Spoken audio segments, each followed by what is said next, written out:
जय श्री गणेश दशा माता की जय। आप सभी का दिन शुभ और मंगलमय हो। भगवान गणेश जी कृपा आप सभी पर सदैव बनी रहे। दशा माता की कथा सुनने के पहले गणेश जी की कथा को सुनते हैं। एक बुढ़िया थी। वह बहुत ही गरीब और दृष्टिहीन थी। उसके एक बेटा और बहू थे। वह बुढ़िया सदैव गणेश जी की पूजा किया करती थी। एक दिन गणेश जी प्रकट होकर उस बुढ़िया से बोले, बुढ़िया माँ, तू जो चाहे सो मांग ले। बुढ़िया बोली, मुझसे तो मांगना नहीं आता, कैसे और क्या मांगू? तब गणेश जी बोले, अपने बहुबेटे से पूछकर मांग ले।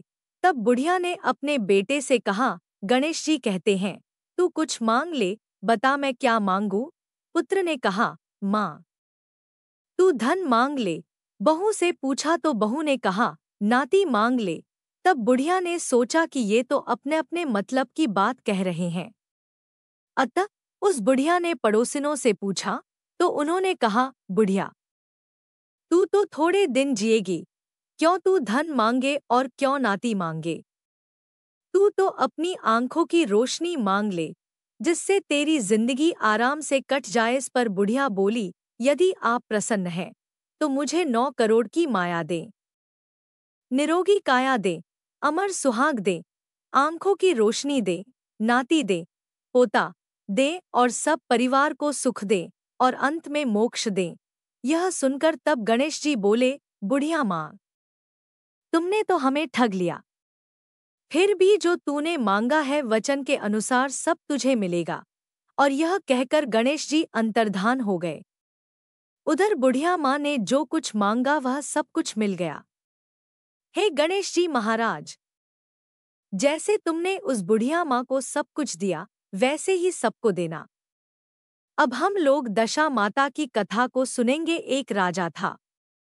उसकी रानी कोमलांगी थी। वह फूलों की शैया पर सोया करती थी।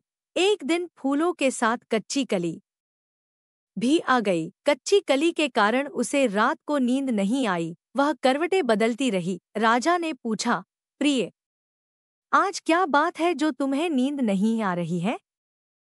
रानी ने बताया कि आज फूलों में एक कच्ची कली आ गई है। वह मेरे शरीर में चुभ रही है, इसी कारण मुझे नींद नहीं आ रही है। राजा ने शयन कक्ष में एक दीपक जल रहा था, जिसे ज्योति स्वरूप कहते थे। ज्योति स्वरूप रानी की बात सुनकर हंसा। राजा ने हाथ जोड़कर उससे हंसने का कारण पूछा। ज्योति स्वरूप ने बताया कि अभी तो रानी को कच्ची कली के कारण इतनी तकलीफ हो रही है। कल सवेरा होने पर जब रानी का सिर का बोझा ढोना पड़ेगा तब इनकी क्या गत बनेगी? राजा ने पूछा कि क्या मेरे जीवित रहते ऐसा संभव है? तब दीपक ज्योति स्वरूप न उतर दिया, हाँ, संभव है, तुम्हारे जीते जी संभव है। ज्योति स्वरूप की बात सुनकर राजा ने मन में सोचा कि देववाणी कभी असत्य नहीं होती, होनी को कौन टाल सकता है? रानी को अवश्य बोझा ढोना पड़ेगा, परंतु यह हो सकता है कि यदि मैं इसे एक संदूक में बैठाकर समुद्र में बहा दूं तो संभव है कि यह बोझा ढोने से बच जाए, क्योंकि समुद्र में डूब जाने पर बोझा ढोने से बच जाएगी। राजा ने उसी समय रानी से कहा, चलो मैं तुम्हारे मायके में छोड़ आऊं, कुछ दिन तुम वहीं पर रहना। रानी बोली, परंतु महाराज, मेरे मायके में तो कोई भी नहीं है, मैं वहां किसके पास रहूंगी? राजा ने कहा कि तुम्हारे गोत्रज संबंधी वहां बहुत अच्छी दशा में है, मैं उन्हीं के पास तुम्हें भेज देता हूँ।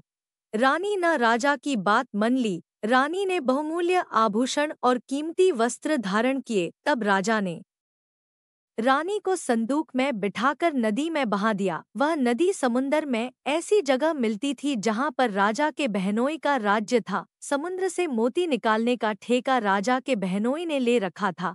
वह संदूक बहता बहता जब राजा के बहनोई के इलाके में पहुंचा तो उसने मल्लाहों को आज्ञा देकर संदूक को समुद्र से बाहर निकलवा लिया। संदूक को उसने अपने महल के शयन कक्ष में भिजवा दिया और आदेश दिया कि मेरे पहुंचने तक इसे कोई नहीं खोले।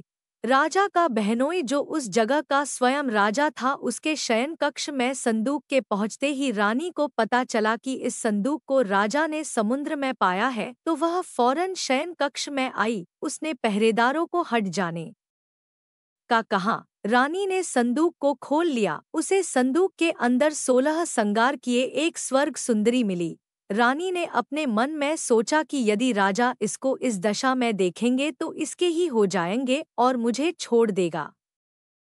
इसलिए उसने उस रानी के सब जेवर कपड़े उतार कर उसे फटे पुराने कपड़े पहना दिए और संदूक में बंद कर दिया। राजा जब बाहर से महल में आए तो उसने रानी को अपने शयन कक्ष में बुलाया और रानी से पूछा कि क्या तुमने देखा है कि इस संदूक में क्या है? रानी ने उत्तर दिया कि मैंने कुछ नहीं देखा है, मुझे नहीं पता कि इस संदूक में क्या है। राजा ने रानी के सामने संदूक खुलवाया तो उसे संदूक के अंदर फटे पुराने कपड़े एक स्त्री दिखाई दी जो भिखारन सी लग रही थी। रानी ने कहा, यह कोई भिखारिन लग रही है, इसको कारखाने में भिजवा दिया जाए, वहां लकड़ी ढोकर अपना जीवन निर्वाह करती रहेगी। राजा ने रानी के कहे अनुसार उसे कारखाने में भिजवा दिया। एक दिन रानी की सहेलियां नदी में स्नान करके दशामाता का डोरा ले रही थी। उनके पास एक डोरा रह गया था। वे यह सोच रही थी कि इस डोरे को किसे दिया जाए कि उसी समय लकड़ी ढोने वाली रानी वहां आ गई। उन्होंने उसे रोककर पूछा, बहन, हमारे साथ दशामाता का एक डोरा ले लो। रानी ने कहा कि मुझे डोरा लेने में कोई हर्ज नहीं है, परंतु मुझे तो खाने भर को नहीं दिया मिलता, मैं इस डोरे की पूजा कैसे करूंगी?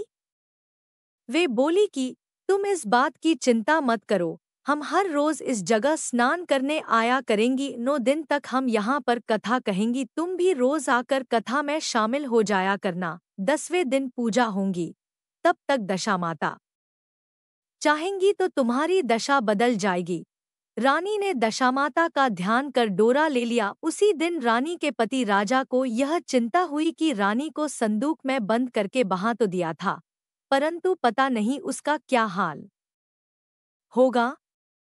उसकी खोज खबर लेने के लिए राजा एक नौका पर बैठकर नदी की यात्रा करता हुआ अपने बहनोई के यहाँ पहुँचा। संध्या के समय वह अपनी बहन से बोला, मेरे हाथ पैरों में बहुत दर्द हो रहा है, किसी दबाने वाले को बुलाओ।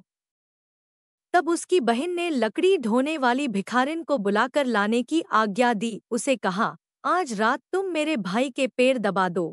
वह बड़े संकोच में पड़ गई, अपने मन में सोचने, आज तक मैंने किसी पुरुष को छुआ तक नहीं है। रानी अपने भाई के पैर दबाने के लिए उस पर जोर डाल रही थी, इसलिए लाचार होकर उसने हाँ कर दी। राजा के पैर दबाते दबाते रानी को उसके पाँव में पद्म दिखाई पड़ा। रानी चुपचाप रोने लगी, उसके आंसू राजा के पैरों पर टपक पड़ा। राजा ने उससे पूछा, तुम क्यों रो रही हो?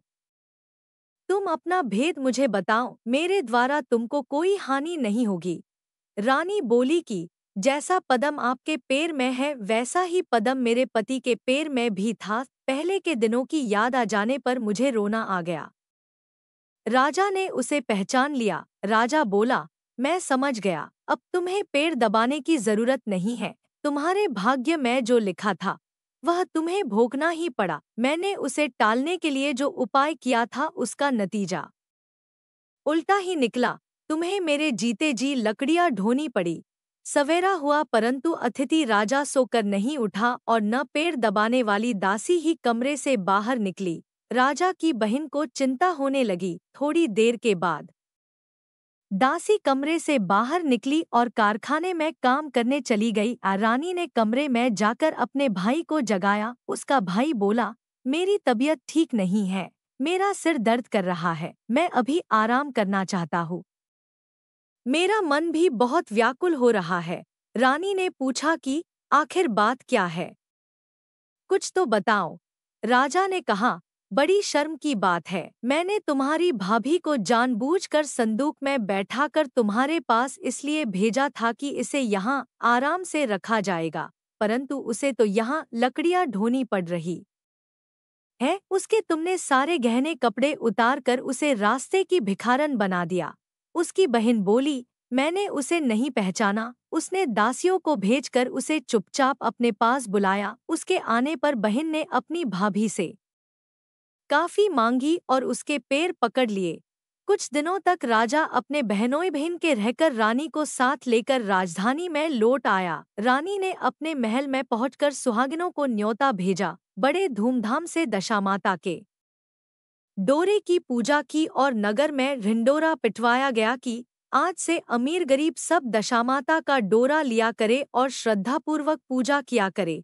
जिसके पास पूजन पारण के लिए धन की कमी हो तो वह महल से ले जाया करे। जिस प्रकार रानी के दिन दशामाता ने फेरे, वैसे ही वह सबकी दशा को ठीक करे। जय गणेश जी। दशामाता की जय।